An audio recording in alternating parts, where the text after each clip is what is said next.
Deus seja louvado entre nós hoje e sempre. Nós possamos peregrinar, não é, por essa terra, mas peregrinar por Jesus. Nós temos falado nas últimas semanas sobre um conceito. Eu não sei ao certo se foi cunhado pelo Craig Rochelle, mas foi divulgado por ele, pelo menos, em um livro chamado Cristão Ateu. E é esse conceito do cristão ateu que nós temos falado nas últimas semanas. Eu falei na primeira semana que o cristão ateu pode existir. Ele, de fato, nós podemos perceber pessoas vivendo como cristãos ateus. E, aliás, o que é um cristão ateu? O cristão ateu é aquela pessoa que vem à igreja, que participa do corpo de Cristo, mas vive como se Deus não existisse. Quer dizer, ele crê em Deus, ele professa sua fé em Jesus, mas ainda assim, em certos aspectos da sua vida, ele acaba vivendo como se Deus não existisse. Então é um conceito bastante perigoso. É um conceito que trabalha no exterior, mas pouco trabalha no interior. Pouco impacta realmente na vida da pessoa. E que nós precisamos entender que esse risco ele pode afetar a todos nós. Eu confesso que eventualmente na minha vida eu vivo como se Deus não existisse. Não é sempre, graças a Deus, mas eventualmente, numa área ou outra, eu tenho vivido como se Deus não existisse. Então seria mais ou menos como uma reunião de AA, que eu diria assim: eu sou Otávio Caligari, tenho 38 anos, vou fazer 39, sou casado, e eu sou cristão ateu. Não é estranho alguém que é pastor, ou que é pregador, ou que é evangelista, que vive para falar da palavra de Deus, olhar para si mesmo e reconhecer que eventualmente é um cristão ateu? Mas eu preciso convidar os irmãos a fazer essa reflexão da sua própria vida e tentar encontrar áreas na sua vida que talvez estejam escondidas e em que você está vivendo como se Deus não existisse. Muito bom. Falamos na semana passada que esse evento, esse fenômeno de viver como se Deus não existisse, pode acontecer por causa da falta de conhecimento de Deus. Isso na semana retrasada. Quer dizer, a pessoa conhece a Bíblia, conhece sobre a religião, já ouviu falar de Jesus, entende quem é Jesus, mas ainda assim, apesar de conhecer superficialmente a Deus, não tem de fato um conhecimento íntimo, uma experiência, uma vivência com Deus. E isso gera o fenômeno do cristão ateu. O segundo ponto que nós falamos na semana passada era que esse fenômeno pode acontecer porque as pessoas esquecem com quem elas fizeram um compromisso. Elas esquecem que elas têm uma aliança com Jesus. E eu lembrei então que quando nós somos batizados em nome do Pai, do Filho e do Espírito Santo. Portanto, o nosso compromisso não é com uma pessoa, ou com uma congregação, ou com uma igreja, uma denominação, mas o nosso compromisso, acima de tudo, é com Jesus, é com Deus. E nós precisamos sempre nos lembrar que esse é o nosso compromisso, e que esse compromisso tem um alto valor, porque ele foi comprado com o sangue de Jesus. O seu compromisso com Deus foi comprado com o sangue de Jesus. Portanto, não podemos fazer pouco caso de tal compromisso. Então, vimos esses dois pontos nas semanas anteriores. E hoje eu quero falar de um terceiro fator que gera o fenômeno do cristão ateu. E eu percebo que ele é intimamente ligado com o segundo, a falta de compromisso. E o que nós vamos falar hoje é sobre a motivação íntima do coração de cada um. A motivação íntima. Sócrates dizia, e ele foi depois ensinado o que ele disse por Platão, mas ele dizia uma frase muito interessante: conheça-te a ti mesmo. Conheça-te a ti mesmo, ele falava isso com dois objetivos. O primeiro objetivo é não pense de você mesmo mais do que convém. Aliás, tem um versículo em Romanos 12, versículo 3, que fala exatamente a mesma coisa. Não pense de você mesmo mais do que convém. Quer dizer que, quando eu conheço a mim mesmo, eu não vou fazer de mim uma autoimagem acima do que eu devo. Isso me traz uma certa humildade, um senso de realidade da minha própria imagem. Conheça-te a ti mesmo. Esse é o primeiro aspecto. Não pensar mais do que deve. O segundo aspecto do conheça-te a ti mesmo é que você deve dar menos importância ao que as pessoas falam de você. Deve dar menos importância ao que o povo espera, o que a sociedade espera. Se você conhece a você mesmo, quando vem uma opinião de alguém sobre você, sobre o seu valor, te depreciando ou exigindo de você algo que você não deve, se você conhece a você mesmo, você vai poder ficar firme na sua posição e responder adequadamente com um comportamento correto. Conheça-te a ti mesmo. Essa busca pelo conhecimento próprio, essa busca pela sua motivação verdadeira, pelo seu íntimo, o que está te movendo de fato, nós podemos dizer que, podemos chamar de vários nomes. E na Bíblia aparece várias vezes Jesus confrontando as pessoas sobre qual é a motivação dela.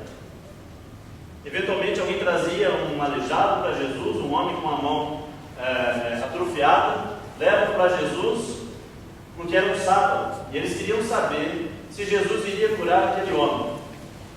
E aí Jesus, sabendo das intenções deles, cura aquele homem e pergunta para eles se é correto curar no sábado.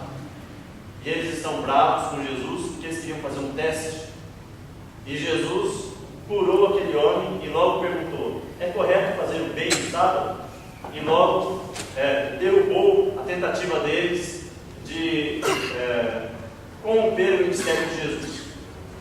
Jesus sabia o coração deles. Em Mateus capítulo 9, versículo 4, uma outra passagem parecida com essa. Mateus capítulo 9, versículo 4.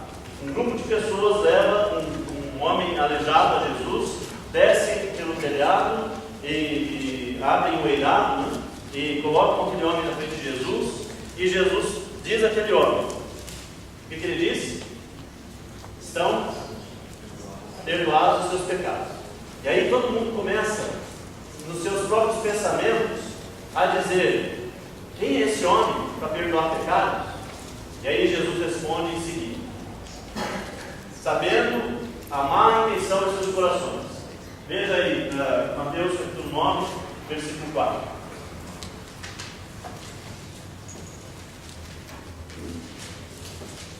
Jesus diz: conhecendo Jesus seus pensamentos, disse-lhes: por que vocês pensam maldosamente em seu coração?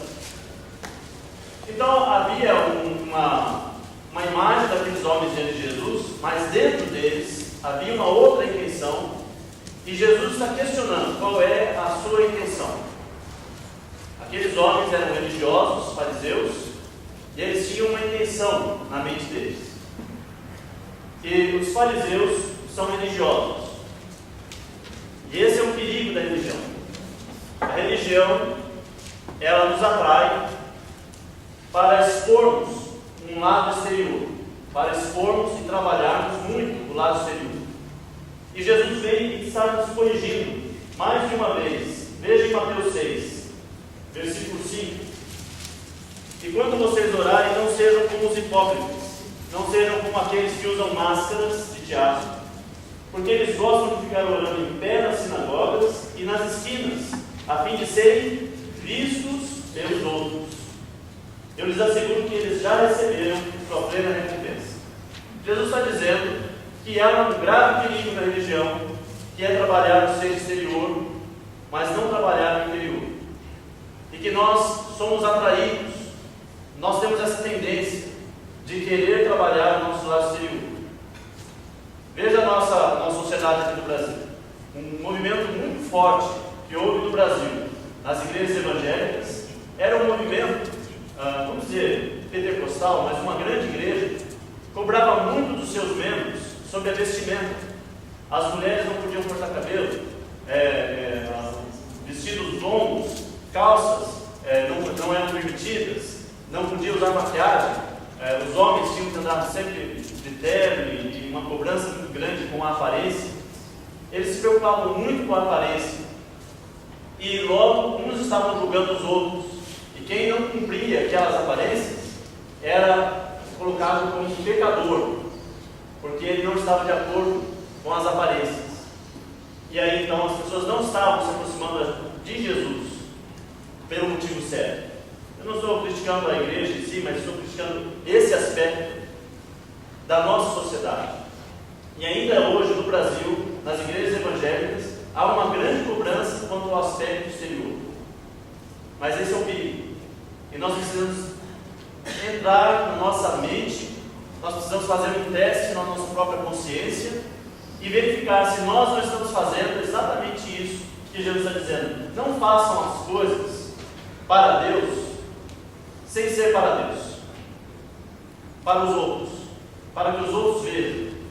Conheça-te a ti mesmo. Ainda no capítulo 6 de Mateus, versículo 16, fala sobre o jejum.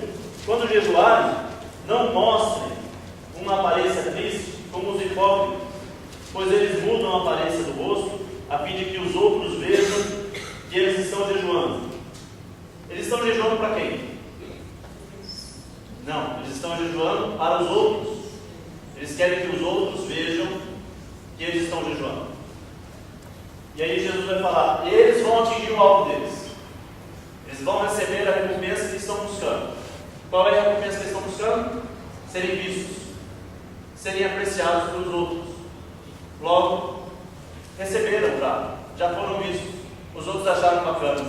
Mas o prêmio maior de fazer algo para Deus não foi alcançado. Ficou só na superficialidade. Também tem uma passagem em Mateus ainda, ficando em Mateus 23, versículo 27.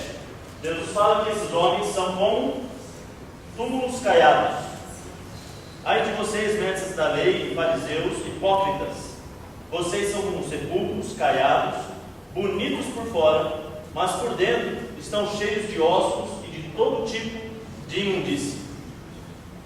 Você já pensou ouvir isso de Jesus?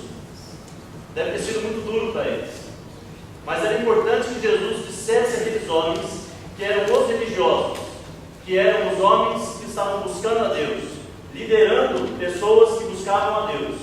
E o que eles estavam liderando de fato? Era uma vida exterior, aparente, e não um verdadeiro compromisso, não uma verdadeira vida de entrega a Jesus. Ele está falando que o interior continua estragado, mas o exterior foi trabalhado. Em outra passagem, Jesus fala que eles são como copos que são lavados por fora. Hoje em dia, quando a gente pensa em copo lavado por fora, você olha, quando a gente vai no boteco e pede lá um refrigerante, o sujeito vem com um copinho, a primeira coisa que a gente faz é pegar um copo, dá uma levantada na blusa, assim, ver se está bem lavado. Mas é transparente o brilho. Mas na época não era transparente. O copo era ou de barro ou de metal, de modo que ele podia ser brilhante por fora. Alguém podia ter dado aquela limpada por fora e ficado bem bonito. Mas lá dentro estava cheio de resto. Né? Já pensou você colocar uma bebida ali, né? Feia, nojenta? Pois é o que Deus está falando para nós. Nós precisamos confrontar a nossa própria consciência e analisarmos e ver se nós, lá dentro, estamos limpando, ou se nós estamos vivendo uma vida exterior e não verdadeiramente entregue a Jesus. Em Romanos, capítulo 2, Romanos 2, versículos 15 e 16, nós vemos Paulo também falando aos gentios e aos judeus sobre esse mesmo assunto. ele aqui está chamando de consciência. O que é consciência? Vamos ver aqui no versículo 15. Vamos ver o 14 para dar o contexto. De fato, quando os gentios que não têm a lei praticam naturalmente o que ela ordena, tornam-se lei para si mesmos, embora não possuam lei, pois mostram que as exigências da lei estão gravadas em seu coração. Disso dão testemunho também a sua consciência e os pensamentos deles, ora acusando-os, ora defendendo-os. Isso tudo se verá no dia em que Deus julgar os segredos dos homens, mediante Jesus Cristo, conforme o declara o meu Evangelho. Essa curta passagem, e se nós fôssemos falar sobre consciência apropriadamente, a gente ia ter que ficar aqui um bom tempo. Né? Esse é um dos assuntos mais complexos. Mesmo na psicologia, há muitos livros, muitas áreas da psicologia, da filosofia, estudando a ideia da consciência. A definição que eu achei mais interessante sobre consciência foi do John MacArthur. Ele diz o seguinte: a consciência é um sistema de advertência da alma, dado por Deus, que reage ao pecado e produz acusação e culpa, que não pode ser aliviado sem a obra redentora de Cristo, conforme fala em Hebreus 9, versículo 9, que a nossa consciência é purificada pelo sangue de Cristo. Então vou ler de novo. O que é a consciência? É o sistema da alma dado por Deus que reage ao pecado. Isso é consciência. E produz acusação e culpa que não pode ser aliviada sem a obra redentora de Cristo. A consciência é um sensor que Deus coloca em nós, e quando nós praticamos algo errado, essa consciência nos diz: isso está errado. Ela acende uma luz, ela toca um alarme. Está errado, algo tem que ser feito. E então é um convite para nós nos analisarmos e ver como estamos. Em 1 Timóteo 4, Paulo fala que a consciência de alguns estava cauterizada. Nós podemos cauterizar a nossa consciência. Como é que cauteriza alguma coisa? Sabe quando você trabalha muito e a sua mão fica calejada? Na primeira semana tem bolha e tudo, mas depois de um tempo você já não sente mais aquela dor. Esse foi um tipo de cauterização. Outra coisa interessante é quando você vai no mecânico e que você abre o capô do carro, está tão quente que você não consegue nem chegar perto.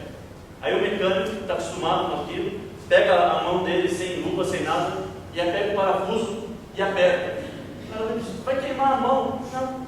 A mão dele já, os sensores que falam sobre queimadura, já desenvolveu uma crosta na mão dele, está cauterizado já. Ele já não sente mais aquela temperatura. Então a nossa consciência, quando nós não usamos ela corretamente, ela fica cauterizada. Quer dizer que ela toca o alarme e você não dá mínimo. Ela toca, e você nem tchum para ela. Ela começa a ficar desgastada. Também a nossa consciência vai ser cauterizada quando nós não a alimentamos corretamente.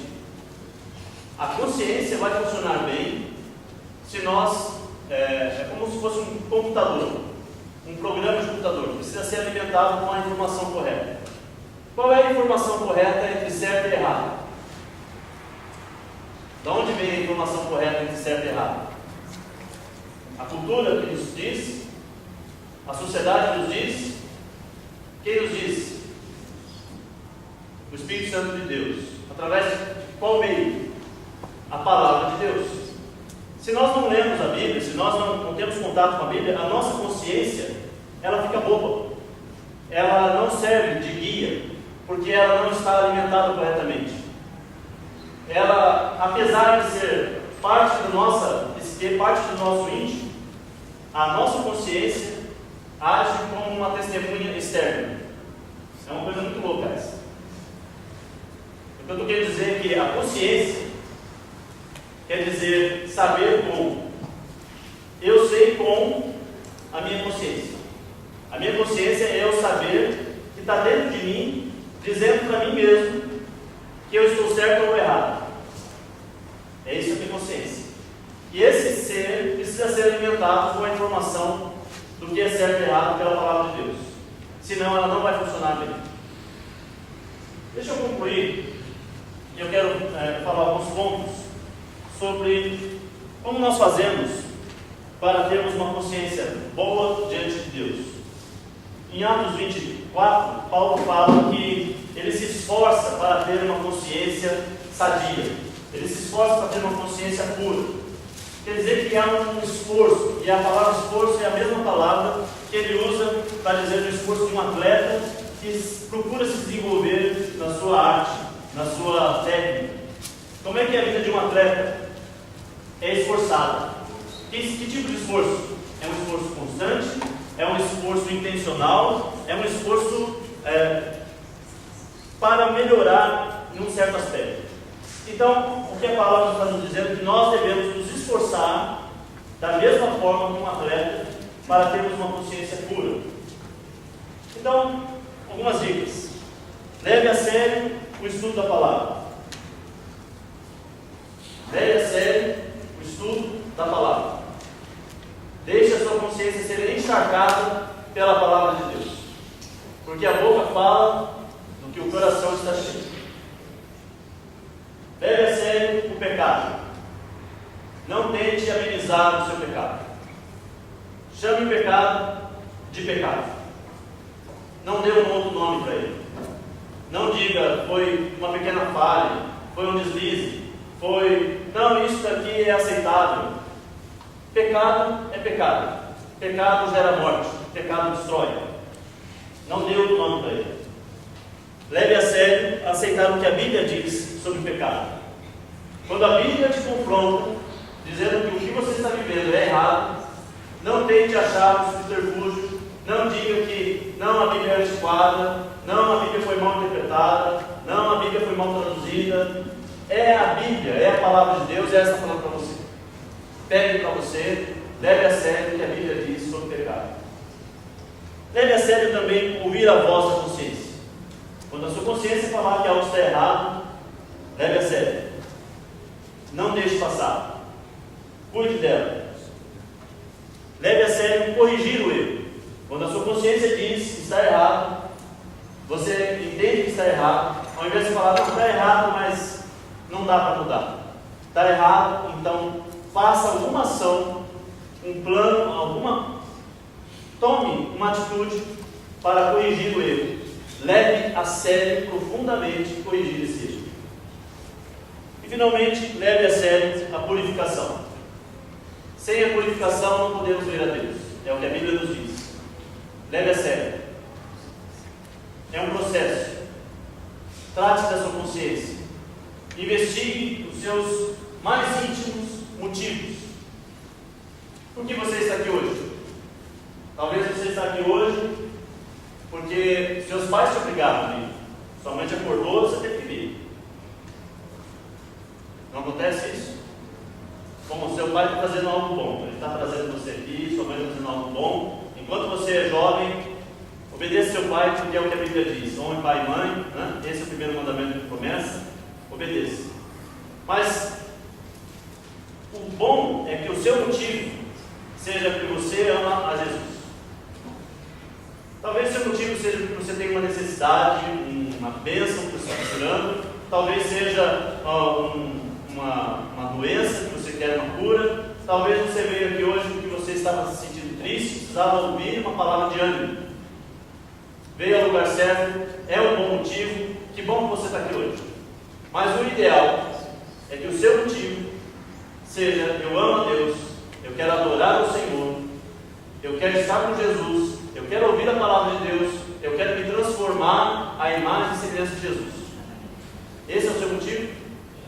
Eu não posso julgar o seu motivo. Você é a única pessoa que pode julgar os seus próprios motivos, juntamente com Deus, que sabe exatamente o que está passando no seu coração, na sua mente, como nós vimos nas passagens, onde Jesus já sabia a intenção do coração. Qual é a sua motivação? Trabalhe nela. Encare você, sua consciência e Deus. Que Deus seja louvado. Senhor, irmãos. seja com Jesus e Rei, que é o legítimo Salvador e Rei, seja para a guerra, para a batalha, seja para a campina, para semear, onde quer que Deus me mandar, perto do meu Salvador eu quero andar, onde quer que seja com meu Salvador.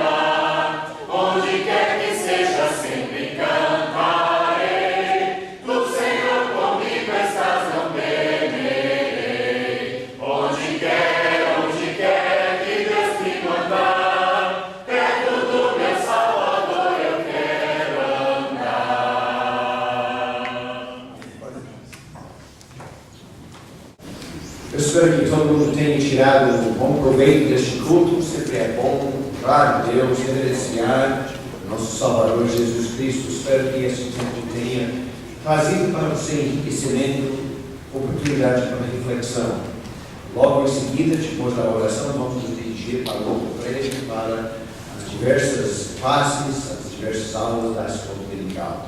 Vocês que estão nos visitando, por favor, fiquem, siga a turma. E se você é adulto, nós temos uma sala para vocês, uma aula para vocês. Se está com outra faixa etária, então alguém pode orientar. Vocês que estão aqui, nossos irmãos que voltaram depois de um tempo, sejam bem-vindos de novo. Vamos ficar de pé para a última oração.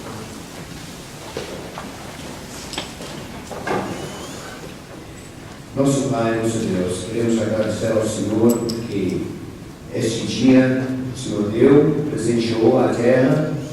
O fato de existir este dia significa que há coisas boas que podemos fazer nele, há coisas que podemos fazer para enaltecer o seu nome.